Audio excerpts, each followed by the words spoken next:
नमस्कार, प्रणाम, जय हिंद, जोहार। मेरा नाम है मनिंदर कुमार और आप देख रहे हैं भारत समाचार। हिंदी फिल्म का एक गाना है, कहिए तो आसमां को जमी पर उतार लाएं, मुश्किल नहीं है कुछ भी अगर ठान लीजिए। जी हाँ, मुश्किल नहीं है कुछ भी अगर ठान लीजिए। कहते हैं जो मान लिए वो हार और जो ठान लिए तो जीत। तो इसी जीत की एक कहानी को आपको दिखाने आप तक एक सक्सेस स्टोरी लेकर आए हैं हम पानापुर प्रखंड के रसौली गांव में। और ये रसौली गांव का बड़वा टोला है। रसौली गांव का बड़वा टोला है, जहां एक ग्रामीण बच्चे ने मेडिकल के प्रतिष्ठित एग्जाम नीट को क्रैक किया है और 675 अंक लाकर इस गांव का नाम रोशन किया है, इस जिले को गौरवान्वित होने का अवसर दिया है। हमारे साथ हैं नवीन कुमार सिंह, जिन्होंने 675 अंक लाकर 99.47 परसेंटाइल होगा ना, 99.47 परसेंटाइल और रैंक ये खुद बताएंगे। हम इनसे बातचीत करने के लिए आए हैं, इनसे बात करेंगे, साथ ही इनके घर वालों से भी बात करेंगे। लेकिन पहले नवीन, सबसे पहले तो आपने इस नीट के एग्जाम को क्रैक किया, आप सफल हुए मेडिकल के इस एग्जाम प्रतिष्ठित परीक्षा के लिए। सबसे पहले आपको हमारे चैनल की तरफ से बधाई। जी धन्यवाद, बहुत बहुत धन्यवाद। और सवाल ये है पहला कि आपको प्रेरणा कहाँ से मिली कि आपको एमबीबीएस करना है, डॉक्टर बनना है? हमेशा से यही था कि डॉक्टर बनना है और घर वालों का सपोर्ट, पेरेंट्स, घर वाले सब साथ थे। डॉक्टर बन के पैसा कमाने का लक्ष्य है कि सेवा उद्देश्य है?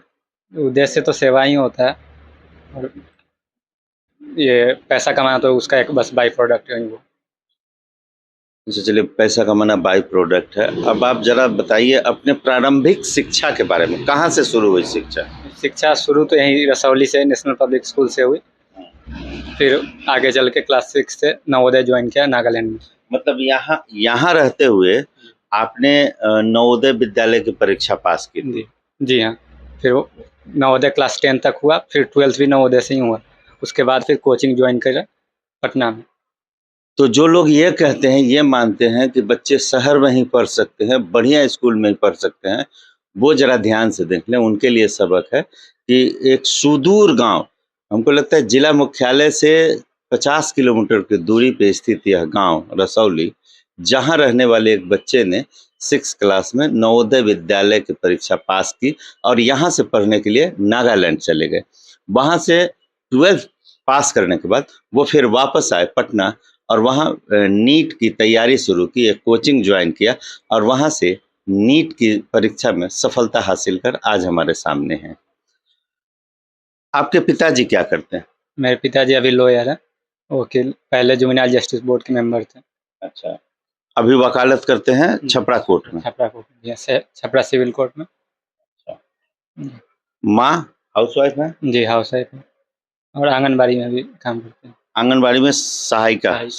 अच्छा, सेविका है, आंगनबाड़ी में सेविका हैं। और अपने फैमिली बैकग्राउंड के बारे में बताइए, कितने लोग हैं, क्या क्या करते हैं? हम लोग जॉइंट फैमिली है, तो मेरे पापा और फिर ये बड़े पापा हुए, फिर उनके बेटे, उनके 3 बेटे हैं, फिर और हम हो गए और फिर मेरी बहन का शादी हो गया सब, और उनके बहन का भी सबका शादी हो गया। जी। वो तीनों भाई क्या क्या करते हैं? एक तो इंजीनियर है और एक पानापुर में पीएलवी में काम करते हैं और एक कर्लन कंपनी में काम करते हैं मुंबई में। और आप एमबीबीएस की परीक्षा पास कर चुके हैं। क्या लगता है क्या रैंक है आपका?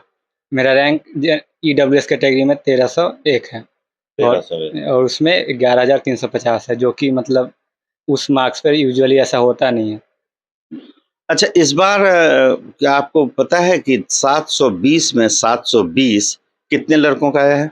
67 के आसपास, 67 जी। 67 लड़कों का नीट में 100% परसेंटाइल है। और सबसे मजेदार बात यह है कि इस बार नीट ने, एनटीए ने, जो नेशनल टेस्टिंग एजेंसी है, जिस एग्जाम जो कंडक्ट करती है, उसने 719 और 718 नंबर भी दिए हैं। अब आप कहेंगे कि इसमें आश्चर्य क्या है? अगर आप नीट की तैयारी नहीं करते हैं तो आप कहेंगे कि 720 आया है तो 19 भी आएगा, 18 भी आएगा, 17 भी आएगा। लेकिन नीट में ऐसा नहीं होता, चूंकि 180 टोटल क्वेश्चन दिए जाते हैं बनाने के लिए। 200 क्वेश्चन आते हैं जिसमें 180 हल करने होते हैं, और 180 क्वेश्चन 4 नंबर के होते हैं। तो अगर आप 180 क्वेश्चन हल करते हैं तो नंबर 720 आता है। अगर 119 हल करते हैं तो आप 179 अगर हल करते हैं तो आपका नंबर 716 होगा, 717, 18 नहीं होगा। अब है कि आप 720 सही करते हैं, 180 सवालों के जवाब देते हैं, लेकिन उसमें एक सवाल गलत हो जाता है तो आपका नंबर जो होता है वो 5 नंबर कट जाता है। 4 नंबर तो गलत सवाल के और 1 नंबर माइनस मार्किंग के। 1 नंबर माइनस मार्किंग होता है प्रत्येक गलत जवाब के लिए। तो इस तरह से 715 नंबर आएंगे अगर आपने 180 सवाल के जवाब दिए और 1 गलत दिए। किसी कीमत पे अभी तक किसी को 716 और 17, 18, 19 नंबर नहीं आया था, लेकिन इस बार आया है। क्या आपको ये सब बातें पता है? जी हाँ, बिल्कुल पता है। ग्रेस मार्किंग कह रहे हैं एनटीए वाले, लेकिन इसमें बहुत कुछ क्लैरिफिकेशन नहीं मिल रहा, और हम लोग को लगता है कि यही सब कारण से बहुत ज़्यादा रैंक इन्फ्लेशन हुआ है। आप ये आपका कौवा अटेम्प्ट था? मेरे 12th 2019 में हुई थी, तो ये 5वां अटेम्प्ट था। अच्छा, इसके पहले कितना नंबर आया था? इसके पहले मेरा 578 था। 578। उस समय रैंक क्या था 578 में? उस समय मेरा 42,000 के आसपास था। 42,000 के आसपास था। अगर उस समय अगर 675 आया होता तो रैंक क्या होता? क्या आपने कभी ये जानने की कोशिश की? 2000 और 1500 के बीच होती। 2000-1500 के बीच, जो इस बार 11,000 पार कर चुका है। क्या लगता है बेहतर कॉलेज मिल पाएगा? जी, इतना उम्मीद थी उतना तो नहीं मिल पाएगा, अगर एनटीए ने कुछ किया नहीं तो। उससे इससे ज़्यादा उम्मीद थी, क्योंकि ऐसे लग रहा था एम्स पटना वगैरह भी मिल सकता था, लेकिन अब थोड़ा ये मुश्किल लग रहा है। अब क्या लगता है पीएमसीएच मिल जाएगा? उम्मीद कर सकते हैं बस अभी तो। अपने गांव में जो लोग भी रहते हैं, आप गांव में रहते हैं कि अभी पटना रहते हैं? अभी तो कुछ दिनों से पटना है, कुछ सालों से पटना ही थे, अभी लेकिन गाँव में है। ग्रामवासियों को क्या कहेंगे? क्या सपना देख सकते हैं यहाँ रह के भी? जी बड़े सपने देखा जा सकता है? जी हाँ, बिल्कुल। अगर लगन और मेहनत करने की अगर आप में वो हो, लगन हो, तो बिल्कुल आप देख सकते हैं। तो ये थे हमारे साथ नबीन, जिन्होंने अपने सक्सेस स्टोरी बताई और ये भी बताया कि 675 अंक अगर इसके पहले लाए होते तो शायद एम्स मिल जाता।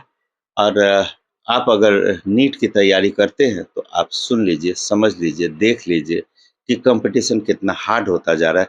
अच्छा, एक सवाल और जैसे आ गया दिमाग में, कितने बच्चे एग्जाम देते हैं? एग्ज़ाम 25 लाख दिए थे, 25 लाख का। 25 लाख बच्चे एग्जाम देते हैं।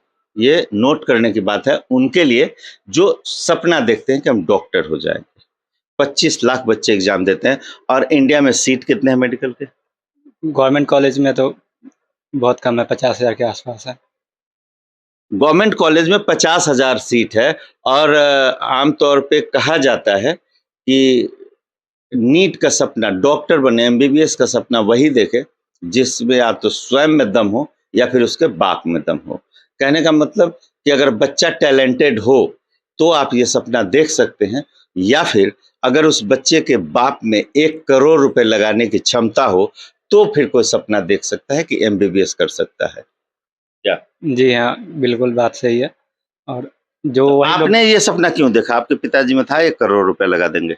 जी नहीं, यही था कि अगर हम चाहें, अगर लगन से करें तो हो ही जाएगा। क्योंकि आपने तो इकोनॉमिक वीकर सेक्शन डाला हुआ है, तो ये मानने की बात ही नहीं कि 1 करोड़ जिसके घर में वो इकोनॉमिक वीकर सेक्शन में फिर क्यों जाएगा? जी।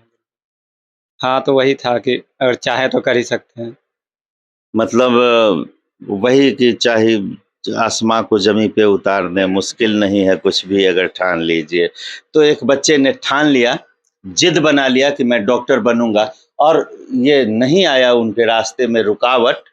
उन्होंने अपने सपनों को पूरा कर लिया है और अब वो एमबीबीएस करके फिर एक बार अपने गांव आएंगे।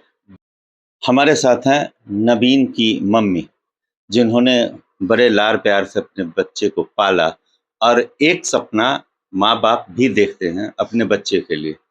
क्या सपना का सपना देखले रही लड़का के डॉक्टर बनावे के कि कुछ और? बच्चा का मनोबल हुआ तो हम लोग डॉक्टर बना दिए। बना दिए। मतलब बचपन से का लागत रहे पढ़ाई देख के कि कुछ करी हन? हम लोग बचपन से पढ़ाई देख कर कहे कि कुछ आदमी बन जाएगा। डॉक्टर बने के कब से लागल जी डॉक्टर बनिहन? इंटर पास किया तब से हम लोग को सोच हुआ कि डॉक्टर ही बन जाएगा। डॉक्टर बनकर आएँगे। और आप बताइए आपको ये स्टोरी कैसी लगी? बहुत-बहुत धन्यवाद। आपका दिन शुभ।